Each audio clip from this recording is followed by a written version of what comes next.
इंस्टाग्रामवर reel post करत प्रसिद्ध झालेला सूरज चव्हाण त्याच प्रसिद्धीच्या जोरावर आता बिग बॉसच्या घरामध्ये आहे. सूरजचा भोळा स्वभाव, दयाळू वृत्ती यामुळे तो महाराष्ट्राचा आवडता स्पर्धक बनला आहे.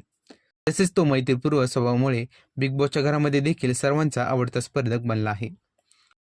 सूरजने खूप हालाकीचे दिवस काढले आहे. सूरजला हक्काचं असं कोणीच नाही. सूरजला आई वडील नाहीत. फक्त सूरजला त्याच्या हक्काच्या बहिणी मात्र आहेत. तर बारामती येथील छोट्याशा गावामध्ये सूरज राहतो.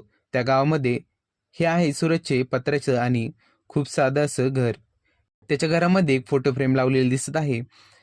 तर तो इंस्टाग्रामवर रील पोस्ट करतो. ती गाडी त्या घरामध्ये लावलेली आपल्याला दिसत आहे. त्याच गाडीच्या पाशी 2-3 चादरी दिसत आहे. बस इतकंच या घरामध्ये दिसत आहे. इतकं साधं सूरज चव्हाणचं गावाकडचं घर आहे.